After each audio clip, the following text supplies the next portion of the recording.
नमस्कार दोस्तों, मैं राजीव पांडे आपके लिए आज कुछ अपने थॉट्स के अकॉर्डिंग, कुछ अपनी सोच के हिसाब से एक स्टोरी लेकर आया हूँ जो मैं आप सभी से, अपने सभी स्टूडेंट्स से, अपने सभी पेरेंट्स से, मैं सभी लोगों से ये अपनी एक मन की स्टोरी शेयर करना चाहता हूँ। ये कहानी मैंने क्यों बनाई है, इसके पीछे एक ये मेरा रीज़न है कि जब भी हमें कभी-कभी ज़िंदगी में ऐसा मोड़ आ जाता है, कभी मुझे या आपको भी या बहुत बार ऐसा होता है कि हमें ऐसा लगने लगता है कि ज़िंदगी में पूरी तरह से हमारी ज़िंदगी पूरी ख़त्म हो चुकी है। हमारे लाइफ़ में कुछ भी बचा नहीं है। अब लाइफ़ में हम आगे कुछ भी नहीं कर सकते, यहीं तक हमारी लाइफ़ थी। हमारी जो ज़िंदगी होती है वो पूरी तरह से अंधेरे में डूब जाती है। यहाँ पर अंधेरे का मतलब दुःख है।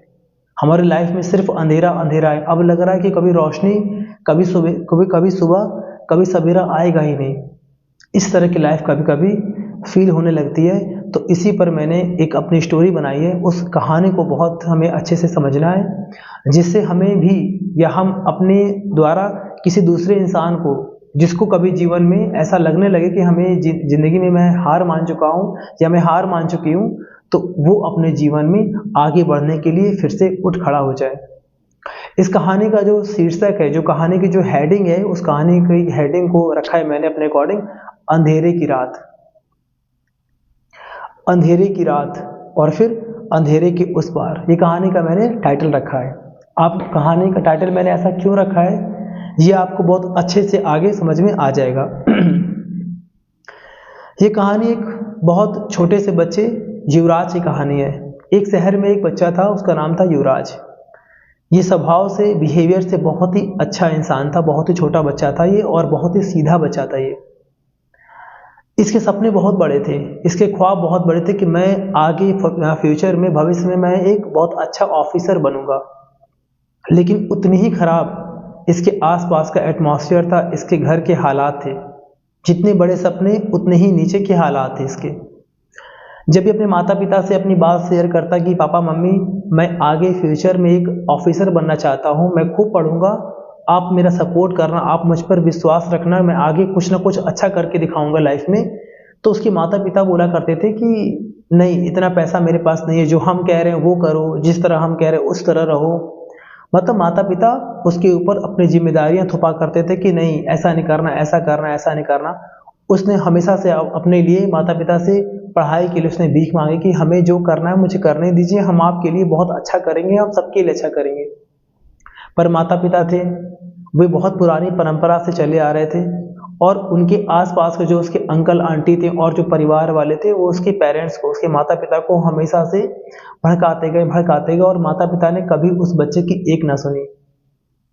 समय बीता गया, वो अपने जिद को पूरा करने के लिए बार बार रिक्वेस्ट करता रहा, और माता पिता ने एट लास्ट उसको अपने घर से बाहर निकाल दिया। वो तंग आकर माता पिता ने उसे घर से बाहर निकाल दिया कि जाओ, अब तुम्हें जो करना है अपनी मर्जी से करो, हम तुम्हारे इस सपने को पूरा नहीं कर पाएंगे, तुम आगे क्या करना चाहते हो, तुम्हारी लाइफ तुम समझो।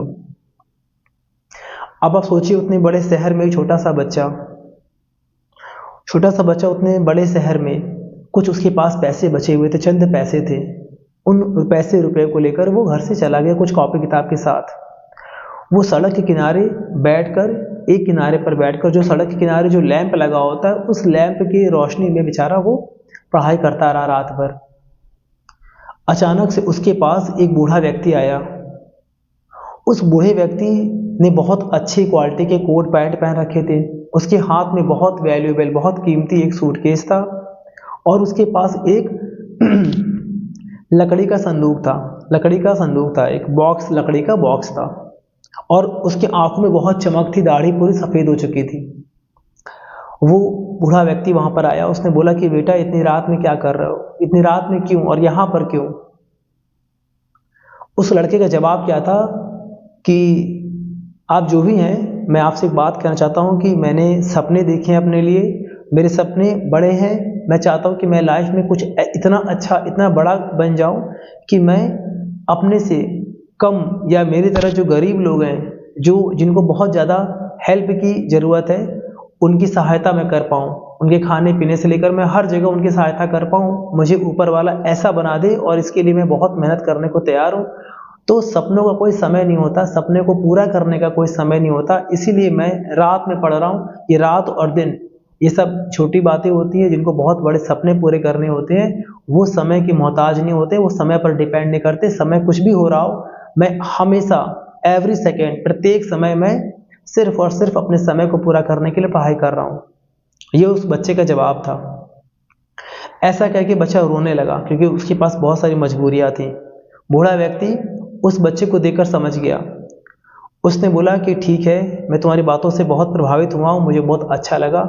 उसने भी अपनी एक राय दी कि याद रखना कि आप जो आज संघर्ष कर रहे हो, जो भी आप आज मेहनत कर रहे हो, वो अगर इसलिए कर रहे हो कि आगे जाके आप गरीबों की सहायता करोगे, गरीबों की हेल्प करोगे, जो आपसे बहुत लोअर क्लास के लोग होंगे, जिन्हें सच में जरूरत होगी आपकी सहायता की, आप उनके लिए पढ़ाई कर रहे हो, तो आगे जरूर आप सफल होगे। अपने ऊपर विश्वास रखना, कभी हिम्मत मत हारना।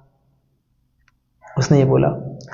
उसने बोला कि लेकिन मैं तो यहाँ से जा रहा हूँ, बूढ़ा व्यक्ति कह रहा है मैं जा रहा हूँ, लेकिन कभी अगर लाइफ में ऐसा लगने लगे कि आप पूरी तरह से हार चुके हो, अब आपकी लाइफ में कुछ नहीं बचा है, जब लगे कि आप कुछ भी आपके पास नहीं बचा है करने को, तो मैं आपको ये लकड़ी का संदूक दे रहा हूँ। संदूक का मतलब होता है बॉक्स, एक लकड़ी का बॉक्स दे रहा हूँ, लेकिन मैं आपसे रिक्वेस्ट कर रहा हूँ कि ये संदूक आप तभी खोलना जब आपको सच में लाइफ में ऐसा लगने लगे कि अब हम एक सेकेंड और जी नहीं पाएंगे, लाइफ में कुछ भी नहीं बचा मेरे पास, कुछ भी नहीं बचा मेरे पास।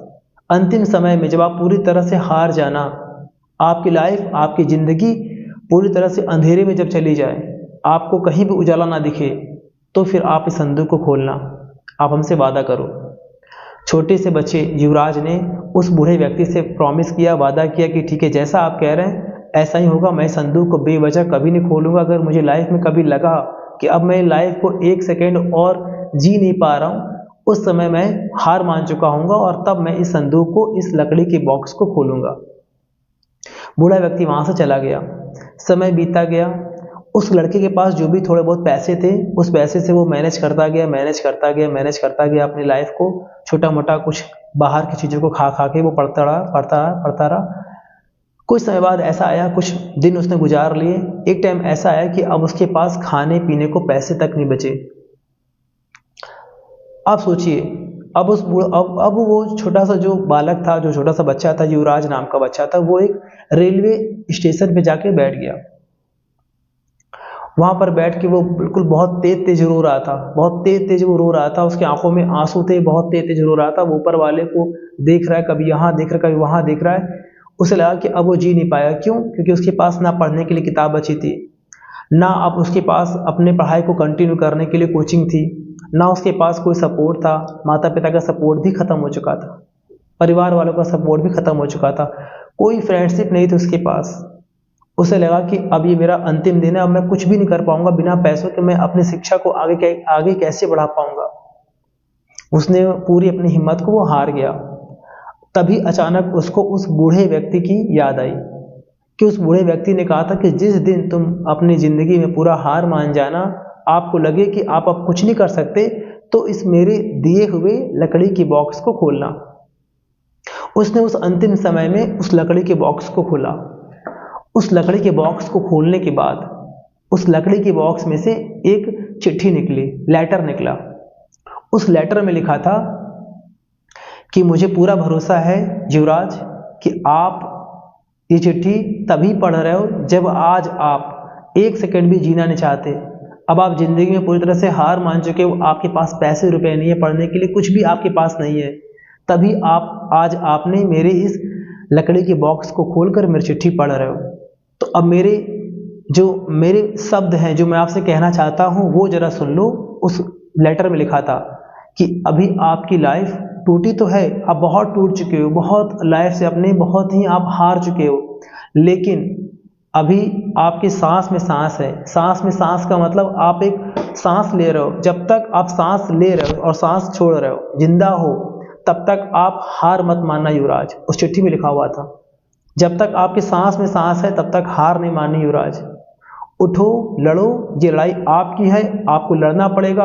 आपको ये लड़ाई सिर्फ अपने लिए नहीं लड़ना है, आपको ये लड़ाई उन लोगों के लिए लड़ना है जो आगे भविष्य में, आगे फ्यूचर में आपके लिए आज वो राह देख रहे हैं कि आज आप अच्छा पढ़ लिख लोगे तो आज आप उनकी कल को फ्यूचर में उनकी सहायता कर पाओगे। आपकी आज की सक्सेस, अगर आप आज अच्छे से पढ़ लिख के आगे सक्सेसफुल हो जाते हो, तो जिन गरीबों के लिए आपने अच्छा करने के लिए सोचा है, वो गरीब कहाँ जाएंगे अगर आपने आज हार मान ली तो। आपको सिर्फ अपने लिए नहीं पढ़ना युवराज, आपको सिर्फ अपने लिए सक्सेस नहीं होना युवराज, आपको इतना पढ़ना है कि जो लोग आपके लिए रास्ता देख रहे हैं, भविष्य में फ्यूचर में जो रास्ता देख रहे हैं, उन्हें निराशा नहीं मिलनी चाहिए। वो कहाँ जाएंगे जिनके सब कुछ, जिनकी पूरी सहायता करने वाले आप हो। आपने अपने मन में, आपने अपने सपने में ही सही, पर कहा तो है ना कि हम भविष्य में गरीबों की सहायता करेंगे। तो आज से कुछ साल बाद जो गरीब वहां पर बैठे हैं भविष्य में आपकी राह देख रहे हैं, उनका क्या होगा युवराज? आज तो आप हार मान जाओगे, लेकिन तमाम जिंदगियां आप खराब कर दोगे जो सिर्फ आपके भरोसे के लिए बैठी हैं। आज आप जितना संघर्ष करोगे, जितनी आप मेहनत करोगे, जितना आप दुख सहोगे और जितना अपनी लाइफ के लिए लड़ाई करोगे, उतना ही आप आगे तमाम जिंदगियों, लाखों जिंदगियों को आप बचा लोगे। उठो युवराज, आपको हार नहीं मानना। ऐसी पूरी चिट्ठी की लाइन सुनकर युवराज की आंखों में और तेज तेज आंसू आने लगे। युवराज हैरान था। उस चिट्ठी के शब्दों को सुनकर, उस चिट्ठी में जो लिखा था उसको सुनकर युवराज हैरान था। और उसके बाद से युवराज ने अचानक से आह भरी और फिर अचानक से उसको याद आया कि अरे, चिट्ठी में जो भी लाइन लिखी है वो तो खुद उसकी ही हैंड राइटिंग है। अब युवराज अपनी लाइफ में पूरी तरह से अलर्ट था, चौंक चुका था कि ये जो लेटर में जो राइटिंग लिखी है वो राइटिंग मेरी खुद की है। एक तो इसके जो शब्द हैं कितने अच्छे हैं, और मैं अब लाइफ में हार नहीं मानूंगा। मुझे सिर्फ अपने लिए आगे सक्सेस नहीं होना है, मुझे आगे फ्यूचर में जो गरीब हैं, जिनको मैंने वादा किया है आगे की उनकी सहायता करूंगा, उनकी हेल्प करूंगा, वो आज कहीं ना कहीं किसी न किसी रूप में मेरा रास्ता देखेंगे। ऊपर वाला देख रहा है, मैं उनके लिए क्या करूंगा। अगर मैं आज हार मान गया तो मुझे अपने लाइफ में जितना भी लड़ना पड़े, जिससे भी लड़ना पड़े, हम लड़ाई करेंगे, अपने लिए अच्छा करेंगे और आगे जरूर एक अच्छा इंसान बनकर दिखाएंगे और तमाम उन गरीबों की हेल्प करेंगे। मैं ऐसे हार नहीं मानूंगा। युवराज ने कसम खा लिया। लेकिन उसको एक बात हमेशा मन में आती रही कि उस लेटर में उसकी राइटिंग कैसे थी?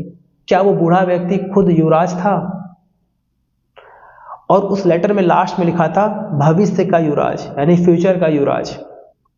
युवराज को क्लियर हो चुका था कि ये एक इशारा है। क्या ये कोई सपना है या कोई इशारा, या भगवान का इशारा, ऊपर वाले का इशारा है कि मैं ही वो युवराज था जो इतना सक्सेसफुल होके मैं आया था। बूढ़ा व्यक्ति, क्या पता मैं ही था। ऐसे हार नहीं मानना।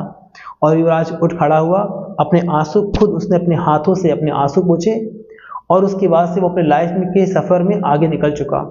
उसने विश्वास अपने आप को दिला दिया कि लाइफ में आज अंधेरा है, पर ये अंधेरा का मतलब दुख, पर ये आज अंधेरा है, कभी न कभी बहुत अच्छी सुबह आएगी और उस सुबह के लिए मैं पूरा तैयार रहूंगा आगे बढ़ने के लिए। और जो रात है, उस रात के अंधेरे में मैं डूब के, अंधेरे में मैं रोऊंगा नहीं, यानी अपने दुख में रोऊंगा नहीं। इस अंधेरे का इस्तेमाल मैं अपने लिए करूंगा, अपने आप को आगे बढ़ाने के लिए करूंगा। और युवराज उठ खड़ा हुआ। उसने बहुत मेहनत की। उसने दिन भर मजदूरी की। उसने होटलों में काम किया, उसने टेंट्री में काम किया, उसने लकड़ी उठाए, उसने ईंटें उठाए, दिन भर काम करता और रात भर पढ़ाई करता। आखिर 4 साल बाद उसका नाम यूपीएससी टॉपर में आ गया। 4 साल बाद वो लड़का सफल हो गया। सफल होने के बाद उसने अपने मन मुताबिक, उसको सोशल वर्कर बनना था, जो उसको बनना था, उसने अपने वो सपने को भी साकार किया। और उसके बाद से उसने अपने लाइफ में कई गरीबों की सहायता की, कई उसने गरीबों की हेल्प की। और अब जब वो उतना सफल हो चुका था, तो वही मोहल्ला जो उसको कमेंट करता था कि पहले खुद का पेट भर ले फिर अपने सपने पूरा करना, आज वही मोहल्ला उसकी तारीफें के पुल बांध रहा था, उसकी तारीफें कर रहा था। वही मोहल्ला अपने ही मोहल्ले में उसके पोस्टर छाप रहा था। वही माता पिता अब उसको अपनाने के लिए तैयार थे। वही माता पिता उसको अपने घर बुलाने के लिए तैयार थे कि बेटा मेरे घर आजा, मैं तेरी मम्मी हूँ, मैं तेरा पापा हूँ, मैं तेरा अंकल हूँ, मैं तेरे परिवार वाला हूँ। वही पेरेंट्स जो पहले उसको धुतकार के भगा चुके थे घर से, सोचिए। उसके बाद से युवराज को अपने लाइफ में बहुत तसल्ली हुई। मेरा कहने का मतलब इस कहानी से यही है कि लाइफ में आपके कितना भी लाइफ में अंधेरा आ जाए, बहुत तकलीफ आ जाए, पर याद रखिएगा कि एक अंधेरे के बाद बहुत प्यारी और अच्छी सी सुबह मिलती है। तो बस आपको उस अंधेरे में घबराना नहीं है। उस अंधेरे के दुख में, अंधेरे का मतलब यहाँ पर दुख है, अपने लाइफ के दुख के समय में जब आपके जीवन में पूरा अंधेरा हो चुका हो, तो आपको घबराना नहीं है। आपको अपने पर विश्वास करके उस अंधेरे के समय में खुद पर काम करना, खुद को बहुत आगे बढ़ाना है कि जब उजाला आए तो हम मुस्कुरा के अपने लाइफ में आगे बढ़ सकें, ना कि हम अंधेरे में डूब डूब कर, रो रो कर अपना हालत खराब करें, अपनी हालत खराब करें, अपने आप को और नीचे डुबा लें। क्योंकि जब लाइफ में अंधेरा आता है तो आगे आने वाले सुबह की एक रोशनी आपकी परीक्षा ले रही होती है, आपका टेस्ट ले रहा होता है ऊपर वाला कि क्या आप इतना सह सकते हो। और ऊपर वाला भी परीक्षा उसी के लेता है जो उस लायक होता है, याद रखिएगा। Thank you. फिर आपको मिलते हैं अपने नेक्स्ट स्टोरी में। धन्यवाद।